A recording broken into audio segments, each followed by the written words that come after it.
Situada en el estado rural de Mississippi, la película comienza con un locutor de radio local que lee una noticia reciente para sus oyentes. El titular dice que un camión blindado regaló efectivo en una autopista de Texas, desatando un frenesí entre civiles para recolectar el dinero.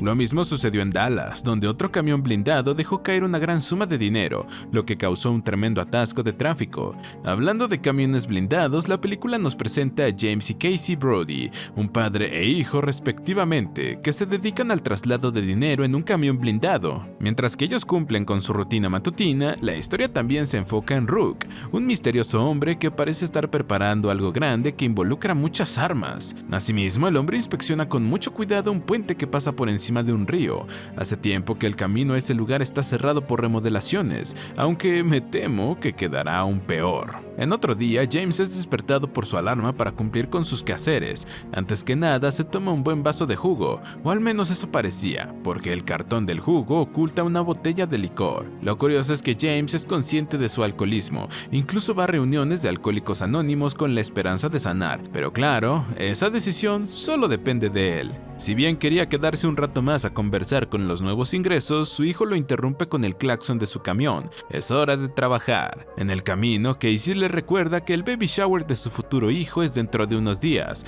y él todavía no ha respondido a la invitación. Jason evita hablar del tema, asegurando que todo está bien. Casey comprende el silencio de su padre, mencionando que estuvo repasando nombres para su bebé.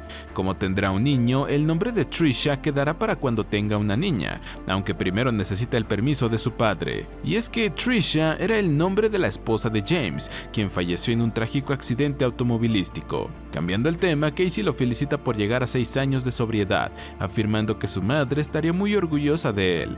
Si tan solo supiera. De vuelta en su labor, padre e hijo recogen un cargamento de cajas de un socio conocido, Frank. La cuestión es que estas cajas son más pesadas de lo usual. En el intento de acomodarlas en el camión, Casey se tropieza y su bolígrafo va a parar en un rincón remoto. Su esposa Sarah lo matará si no lo recupera, pues ella se lo regaló. Como la búsqueda está llevando demasiado tiempo, James le señala a su hijo que un bolígrafo no es para tanto.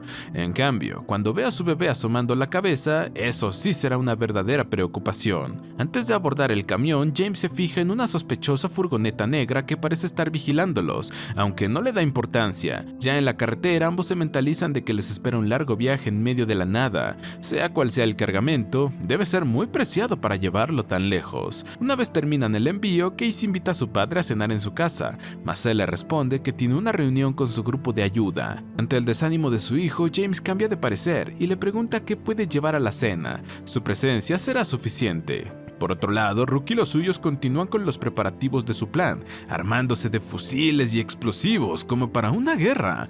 Están listos para ensuciarse las manos. Mientras, James se presenta en la cena con Casey y su esposa embarazada Sarah, a quien por cierto le cuenta lo nervioso que estaba su hijo en su primer día de trabajo. Era tan solo un niño con un chaleco antibalas que le quedaba demasiado grande y una pistola que no sabía usar. Ahora es todo un hombre que está esperando criar a otro hombrecito. Hablando de trabajo, Casey confiesa que le gustaría tener algo de acción en las rutas. En respuesta, su padre le deja claro que pronto se dará cuenta de que la mejor acción es la ausencia de acción. La paz no tiene precio. Al día siguiente, padre e hijo recogen otro cargamento de Frank. Según los papeles, deben trasladar 3 cajas, aunque en el banco los reciben con 4. Pese a que James le parece sospechoso, Frank amenaza con contarle a su jefe que acuda a reuniones de alcohólicos anónimos. Eso sin contar que fue dado de baja de la policía por su alcoholismo. A regañadientes, el hombre recoge el cargamento junto a su hijo y emprenden rumbo a su próximo y lejano destino. James no tarda en arrepentirse de su decisión, recordando que una caja no declarada puede tener cualquier cosa en su interior. Eso significa que este viaje puede que no sea como los demás, lo que emociona a Casey. A su padre, no tanto. Y razón no le falta, dado que más adelante una furgoneta negra empieza a seguirlos e incluso trata de embestir el camión. Enseguida, Casey solicita refuerzos mediante la radio, pero sorpresa, la señal está muerta. James, por su lado, intenta eludir a su perseguidor, metiéndose por caminos verdes y rústicos. En eso se adentra en una ruta cerrada que lo lleva a un puente encima de un río. ¿Le suena familiar? De pronto una furgoneta aparece del otro lado, bloqueándoles el camino. Retroceder tampoco es una opción debido a la otra furgoneta que los estaba persiguiendo. Los ladrones ni siquiera les dan la oportunidad de rendirse, pues abren fuego de inmediato. Su líder lidera el asalto, tratándose del propio Rook. Este era su gran plan. Con el camión volcado, el hombre se arrastra hacia afuera con su hijo, poniéndose a cubierto justo antes de que les volaran las cabezas. En esa apretada situación, James le indica a Casey que espera que sus enemigos recarguen sus armas. Es entonces que podrán devolverles el favor. Llegado el momento, padre e hijo abren fuego contra los ladrones, en lo que Casey le acierta a uno de ellos, y a él también le aciertan. James acaba rápidamente con el ladrón que le disparó a su hijo, tras lo cual se encierra en la parte trasera del camión junto a él. Ahí Casey entra en pánico por su herida en la pierna, creyendo que va a morir. Su padre, bastante calmado, le recuerda que si ralentiza su corazón, vivirá para contarlo. Con lo que tiene a mano, James le hace un torniquete a Casey, mientras Rook estalla de cólera por cómo se está torciendo su plan. Se supone que debía ser una operación sencilla, y ya ha perdido a 2 de sus hombres. Desde el camión, James intenta probar suerte con su teléfono, pero pronto se percata de que sus enemigos están usando inhibidores de señal. Son profesionales, eso está claro. Justo entonces, Rook les toca la puerta, llamando a cada uno por su nombre. El criminal les cuenta de la ley de Murphy, la cual dice que si algo puede salir mal, saldrá mal en el peor momento posible. Ahora se encuentran en una situación digna de la ley de Murphy. Por ello, les ofrece a los guardias la posibilidad de irse sin más, recordándole que el dinero que protegen no es suyo. Además, Casey necesita un hospital. James, que no tiene un pelo de tonto, deduce que Rook había diseñado su plan de manera que no quedaran testigos, por lo que no piensa caer en su trampa. Sumado a eso, él no estaría tratando de negociar si pudiera volar estas puertas. Esto lo lleva a deducir que también acabaron con su experto en demoliciones. Frustrado, Rook le contesta que tomó la decisión equivocada. Durante una momentánea tregua, James aprovecha para inspeccionar el contenido de las cajas.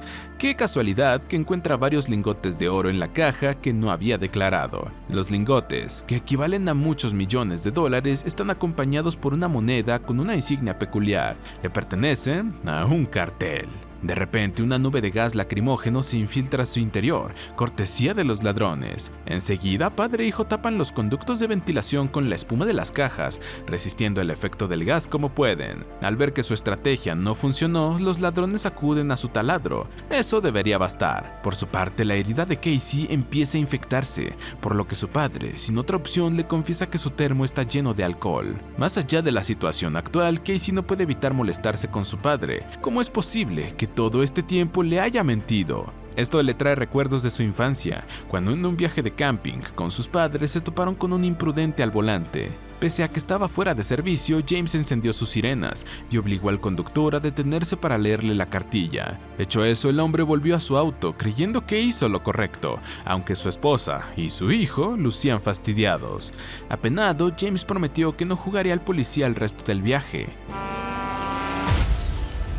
Efectivamente, no volvió a ser policía después de eso. Su esposa Trisha se llevó la peor parte del impacto. Para cuando los paramédicos habían llegado, ella ya estaba muerta. Casey recuerda ese incidente con furia, preguntándole a su padre por qué tuvo que hacerse el héroe cuando no era necesario. Sin embargo, eso tampoco lo hace culpable de la muerte de Trisha. Duele admitir que la perdieron por un simple accidente, pero es la verdad, y James tiene que dejar de evadirla a punta de alcohol. Curioso que lo que más necesitan ahora es el alcohol, así que el hombre elabora un gancho improvisado que lo ayuda a alzar su termo en el asiento delantero. Si bien la herida de Casey mejora un poco, es obvio que no aguantará mucho más, y los ladrones no dan su brazo a torcer. Al contrario, están taladrando las puertas. Es un hecho que van a entrar, así que padre e hijo improvisan un contraataque. Mientras que Casey distrae a los ladrones, James sale del camión por otra apertura. En una mano tiene el termo de alcohol, y en la otra tiene un encendedor.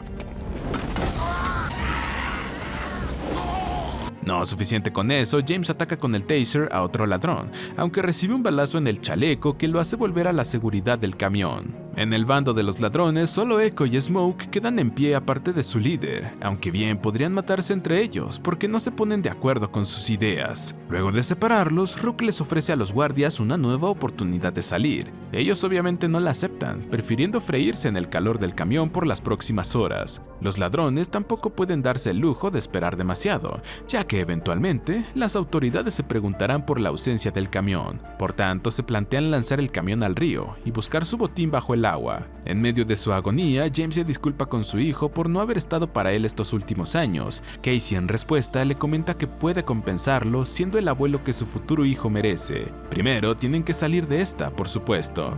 En el exterior, Smoke pierde la paciencia por la tardanza de sus compañeros, quienes temen por las consecuencias de matar a los guardias. Pues bien, Smoke no.